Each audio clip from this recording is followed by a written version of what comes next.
up, good people? David Taub here, co-founder of NextLevelGuitar.com. How are you today? Hope all is well, and I hope your guitar journey is going famously. We're going to go with a little minor arpeggio, and I'm going to show you the arpeggio, how to find it, and also I'm going to show you some cool ways to connect it to some other scale. With all your arpeggios and scales, you know, you just don't want to learn the arpeggio or just learn the scale. You also want to learn, you know, where the root notes are, how to find them and how to apply them, what it sounds good over. You know, knowing all the scales in the world won't do you a bit of good unless you know how to use them and how to apply them and what chords they sound good over, right? And for those of you that don't know, or if this is something new, all an arpeggio is instead of playing the notes of a chord, kind of strumming them all together, like I'm playing a G minor chord here, what we're going to do is we're going to play the notes that make up a given chord, and in this instance a minor chord, individually. So a G minor chord is made up of the notes G, the root, B flat, which is your flatted third, and the fifth, D. But let's find a little better place to play those three notes where it's going to be a little bit more flowing and it's easy to find when you're playing lead guitar and soloing and improvising. This is the 10th fret right here. That's a G note, so we're going to play G minor arpeggio, and you're going to go pinky on the A string, 10th fret. Then with your second finger, grab that B flat note, that flat third at the 8th fret on the D string.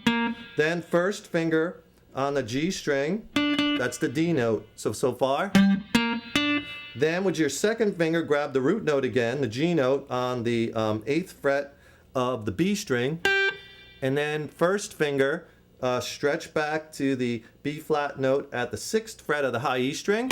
And here's that big stretch. And then you're going to stretch back to the D note, 10th fret of the high E string.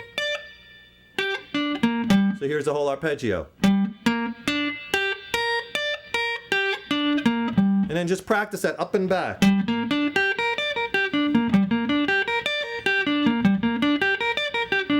Get comfortable with it. The pinky's the root note, so all you have to do to play this in different keys is just find that root note with the pinky and play the exact same shape. I'm playing it here at the 10th fret A string in G. Let's say if we move this up to the 7th fret, that's an E note, and play the same exact shape I'm now playing because this is an E minor arpeggio.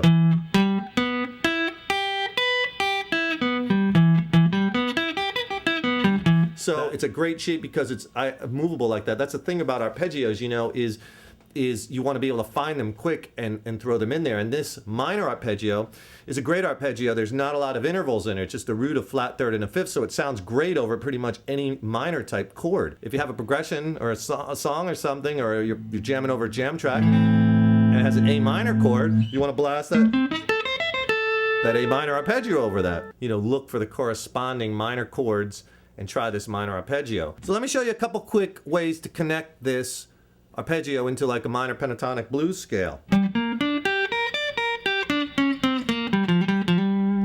You know your basic box shape minor pentatonic at the 3rd fret because we're in G minor. So we're gonna go grab that. Then that's that expanded shape I showed you in some other lessons, right? Well, there's your root note, that G. Watch how I could connect this off this G minor arpeggio. Here's the top of that arpeggio. That's our minor triad. Right? So when you descend it and you get to that G string, all you do is G string, just go back chromatically 2 half steps. That's that blue note. And then you're into this minor pentatonic box. It's real easy.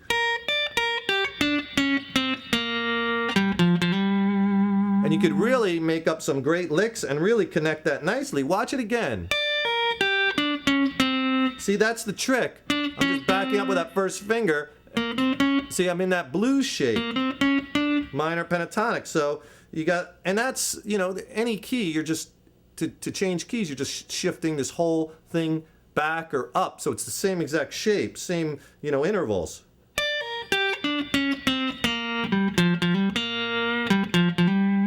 And you're back in your minor pentatonic. It's a real nice fluid kind of way to connect. Another easy connection point if you go up on the arpeggio to the D string, right, and you're playing that B flat note at the 8th fret with that second finger, I like to slide back because you slide all the way back to the root. So no matter what key you're playing this in, when you get to that D string, right, that's your flat third. Remember, your root note is just 3 frets or a minor third away. So just slide back. And you're back on the root, and if you slide back another whole step, then you're back in that basic box shape. So here's what this looks like.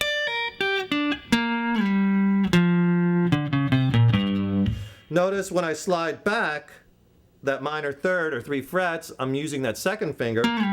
Then first finger gets me back in that blues shape.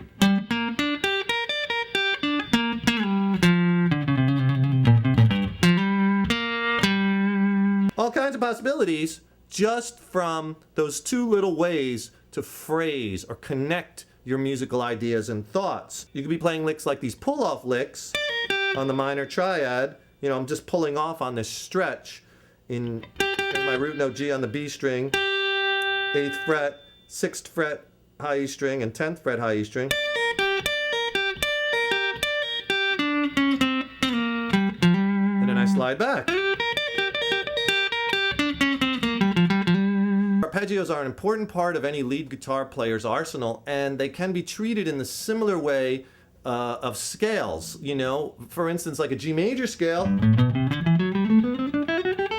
I would never really play a scale like that if I was playing in a song or playing over a jam track or practicing. I'm not going to start at the first note of the scale and work all the way up to the last note. You know, same thing with the arpeggio. If I play that G minor arpeggio,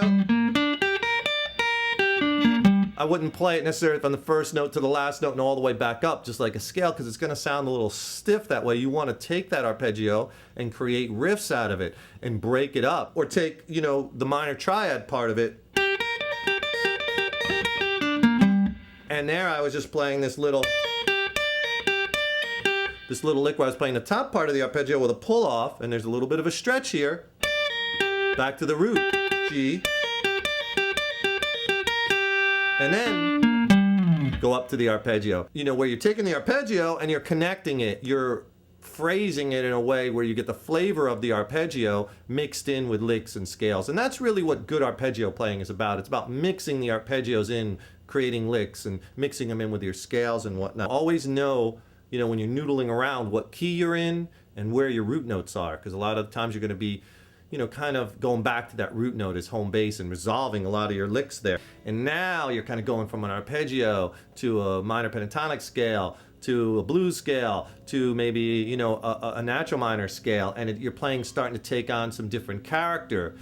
Another cool thing I like doing with these arpeggios or scales, so it's really nice, the arpeggio is skipping notes, so in a pattern. So for instance, the first 3 notes of the arpeggio, you know, you have the G, the B flat, and the D. Okay, so play the G note with the pinky, then skip over that B flat note, don't play it, and then play the D note with your first finger.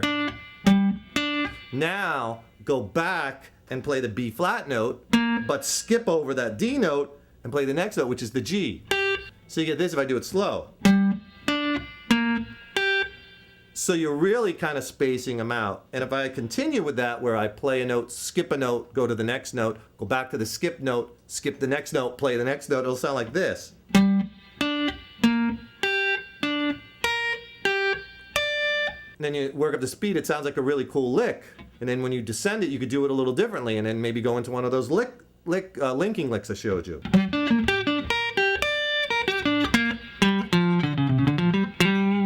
Watch some of my other videos on different types of arpeggios and how to incorporate them into your playing. Go to our website, nextlevelguitar.com, and we have, now there's over 800 video lessons, written lessons, jam tracks. It's amazing for beginners, intermediates, advanced players. There's so much stuff on there. Also, make sure you subscribe to our YouTube videos by clicking on the subscribe button. And I will see you in the next lesson. Rock on! Let's jam.